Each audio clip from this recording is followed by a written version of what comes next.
Day 9 of the 2024 U.S. Senior and U.S. Junior Championships saw an incredible conclusion as 3 national champions were crowned here in St. Louis. In the U.S. Senior, Grandmaster Vladimir Akopian had already clinched the title after yesterday's penultimate round 8, and he ended his campaign with a draw today against Joel Benjamin, finishing his tournament with 7 out of 9.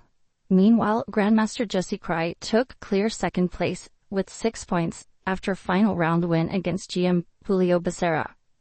In the U.S. Junior, top seed and the leader Christopher Yu managed to clinch victory outright with a win over GM Balaji Daggupati, finishing with 7 out of 9 as well and clear first. With the win, Christopher takes home $12,000 and qualifies for the U.S. Championship, which is set to take place later this year. In the U.S. Girls Junior, top seed Alice Lee also managed to finish the tournament without needing a playoff, as she won her final game today against Megan Paragua, ending with a score of 7 out of 9.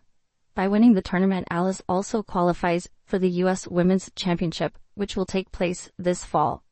Jumping into the games, we'll start with the U.S. Senior, where the tournament winner, Grandmaster Vladimir Akopian, he had a final round draw against GM Joel Benjamin. That game did not have the most fireworks, but one game that was very interesting was this final round game between Grandmasters Kraai and Julio Becerra. Going into this round, Yassi was leading the race for second place with a half-point lead over Julio as well as 2 other players. So this game would end up being the decider for the silver medal in this tournament. This one starts off as a King's Indian, Becerra's specialty, and a great opening to play for a win as black. Yassi goes for the H3 system, which often leads to some very, very sharp battles. And this game developed quite thematically with white playing G4, H4 on the king side, on black looking for this very typical maneuver, knight d7 over to c5, in order to one day play f5. So rook to g1 here, bishop d7, h5, both sides getting their counterplay going, with white playing on the king side and black playing on the queen side. Here after c takes d5, Yassi takes a very risky decision to go e takes d5. The normal way to recapture would be c takes, but then this would allow black to play a move like b5, for example, and get this queenside counterplay. This position, of course, would be quite complicated. After e takes d5, however, black had a chance to play the very strong move e4. This would be a pawn sacrifice, so if white takes this pawn with the knight, for example, black can follow up a couple different ways, but queen e7 I think is the simplest. And the point is that black is getting tons of activity in the center, with rook a8 coming as well as ideas of f5 and f4, and white's king is kind of stuck on e1 here. White is not going to be in time to be able to castle queenside so easily. Black's knight can also come to b3, and black would just have a ton of compensation here. If instead, after e4, white were to play queen to c2, then this move queen h4 for black I believe is quite strong. At least this is what the engine chose, going after the g-pawn with bishop takes g4 next. So things would have been quite messy. Instead we saw f5 played by Becerra, and now after hg, queen to c2, white is able to castle queenside here. After e4, queenside castles, and this position starts to look very, very nice for white, as g takes f5 is going to happen in the future, opening up the g-file. And in the meantime, it's not that easy for black to actually open up the queenside and get counterplay against white's king. So the game saw queen f6, king to b1, rook c, bishop e2, natural move by both sides. But now gf, bishop takes f5, and bishop to g4, white simply looking to trade off the light squared bishops, and eventually cause a lot of damage to black's kingside. Here Becerra goes knight to d3, white takes on f5, and now knight to b5, looking for bishop to d4. Nice move, not caring about this b2 pawn.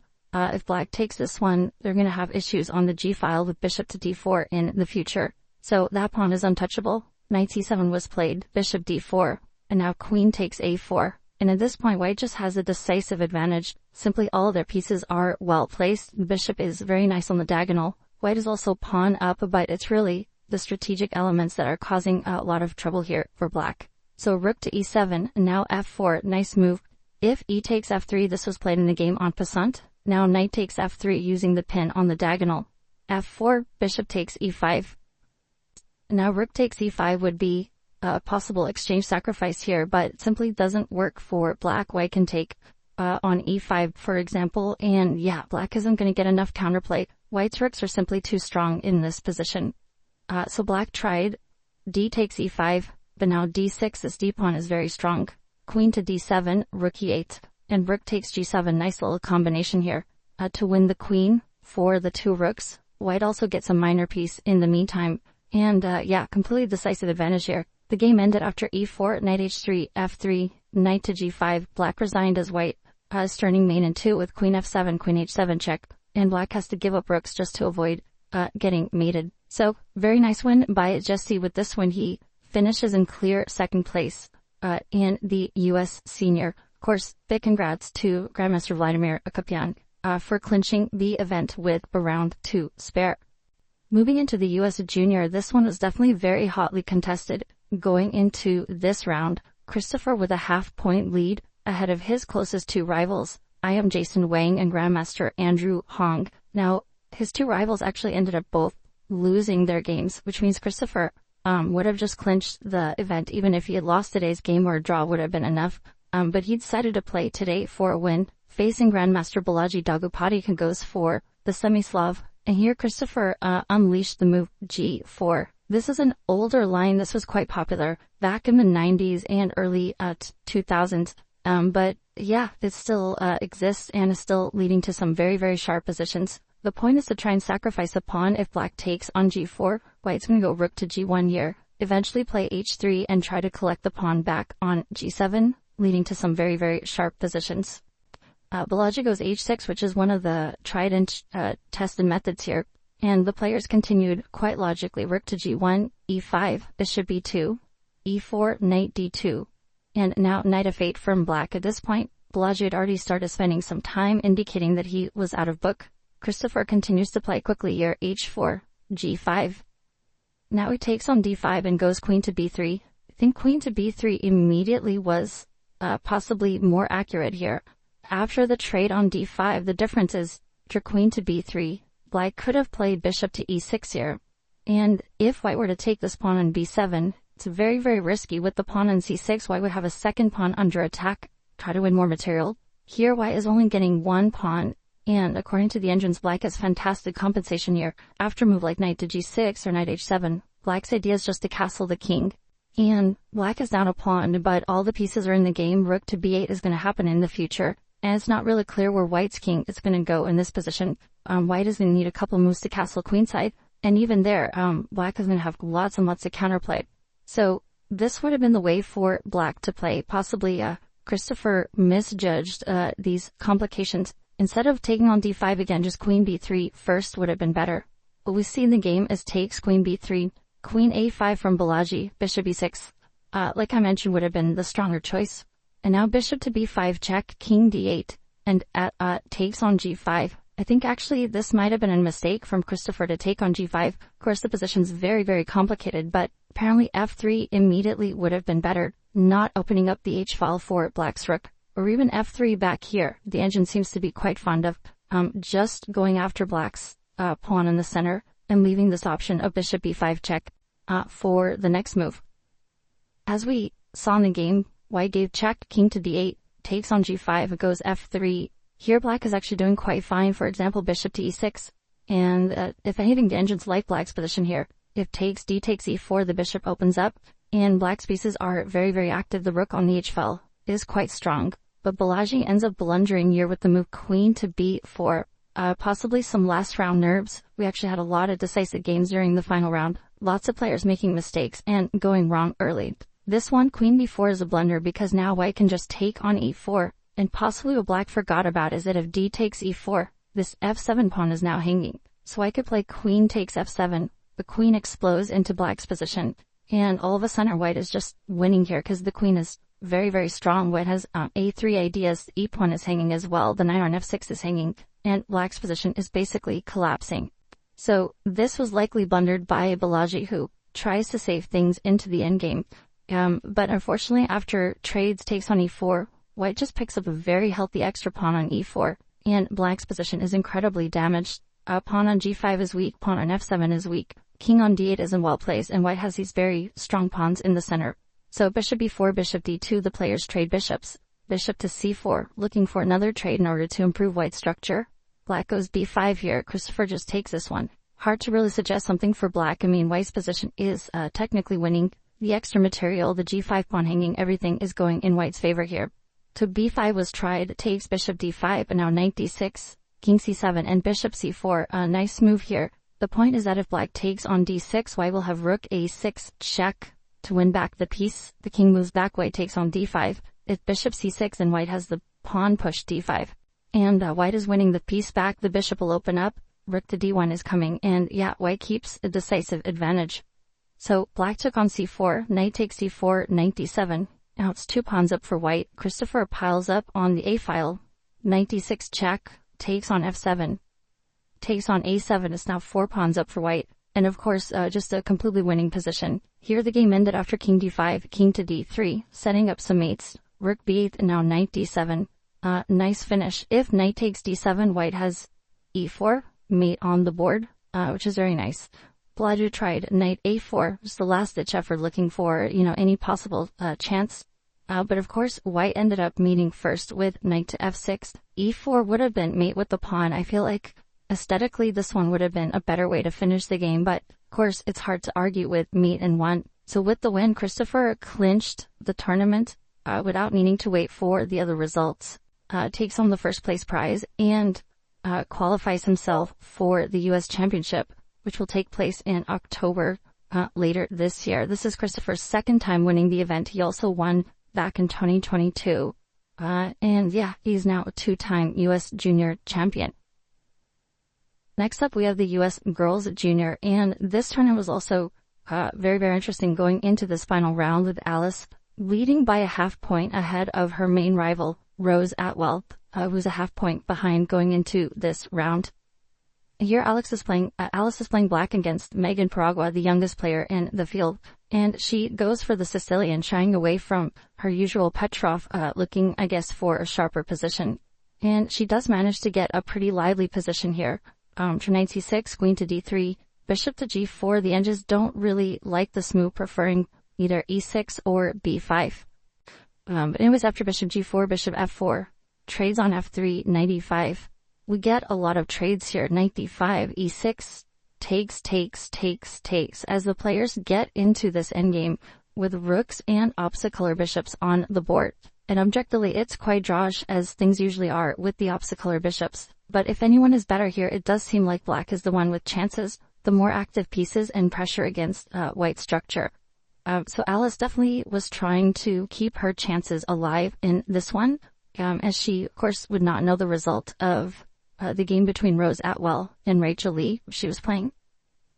And it seemed like black was just trying to get some chances here, and white does start going wrong with a4. Black plays b4. If you take this one, then you have to deal with rook to c1 check, which is quite strong for black. King d2, rook b1, for example. It's really hard for white to defend their pawns here. So b4, white goes c4, bishop d4, bishop a2. And now Alice, I think, rushes a bit with this move b3, sacrificing a pawn. She does manage to get the pawn back, but there really was no rush to do this. a5, I think, and black's position actually starts to look quite nice. From here, black can try to double up on the d file, increase the pressure, and eventually look for this b3 break later on, because white doesn't really want to go b3 themselves. This would just create way too many weaknesses on the dart squares in the long run. Still, objectively, the game should be very close to drawn, but maybe that would have kept better chances. After b3 takes on c4, rook b7 check, rook c7, a pair of rooks come off, bishop to b1. This position getting very, very close to a draw, but white is the one that has to be accurate here and defend. Well, we end up getting, after a couple of repetitions, rook to d3. And here Alice decides to trade rooks. A little bit controversial. Normally you want to keep the rooks on the board, but she does manage to snag one pawn, and we find ourselves in this pure opposite color bishop endgame. Now, objectively, again, this one is a draw, but white is the one that has to be precise here in order to hold it. And Alice tried for many moves looking for a way to possibly get in and create a winning chance. And she does end up finding a plan that is kind of annoying for white. That said, Megan definitely could have held this position. I think the easiest setup here for white would have been to play something like bishop to b5, or after king to g7, Black's idea is to come up this way. Let's just put the bishop on e8. And this will be very, very hard for Black to do anything here, as White just latches onto this pawn, so it's hard for the king to advance without losing this one. If king f8, well then White can just go back with the bishop, and it's very, very hard to see how Black can ever make progress. So this one definitely should have been a draw, but Alice continues to poke around on the king side looking for some chances. Now she really should have invaded first here with king to h4, gives White a chance to stop that with king to g3, bishop d3 is missed. White just keeps moving back and forth, and now king to h4. Black here starts to get some chances after h5. And at this point, White only had one move to save the game, and that was the move king to f3. After king f3, Black doesn't have any winning continuation here. If king takes h3, Black can actually lose the game after g takes h5. This pawn is going to be impossible to stop. Perhaps Black could try this if the bishop was still on c5. Because then king takes h3, g takes h5, the bishop would come back to f8. But as we see the situation in the game after h5 here, king f3, White will still be holding. Instead, Megan blunders here with bishop to d1 after a long think. And this is actually a huge mistake because now Black takes on g4. H takes g4, bishop takes, doesn't make a huge difference. And now king to g5. And the point is that Black is getting f5 in to trade off some pawns, but eventually end up with two connected passers. So White can't really go bishop c2 to stop this, because if king takes g4, Black just picks up the third pawn here and then goes king f4 and f5. And this is why the king is needed on f3, so that if the king was on f3, White could play bishop to c2 and stop Black's pawn break altogether and keep the light square blockade. But as it happens in the game, now king to g3 is played. White is not in time to get bishop c2. Black gets f5. And here the point being, after takes twice, let's say bishop c2 check, Black can go e4 here, Black can go king to g5. And the point is that Black is getting two connected passers that are now moving. White is not going to be able to blockade them. And long story short, even if the bishop gives itself up for both of these pawns, Black is still winning the resulting endgame, because Black is going to have this a pawn left on the board. It's the right color a pawn for the dark-stirred bishop, so there's no drawing opportunities with the wrong color bishop. And so, because of that, Black is actually just completely winning in this endgame. So in the game we saw bishop f3, takes f5. Once again, Black gets the two connected passers, and there's just nothing that White can do to stop these pawns. Again, if you got rid of these three pawns on the queen side or just got rid of Black's a pawn, then that position should be a theoretical draw, because White would always be able to go with the bishop for the two pawns.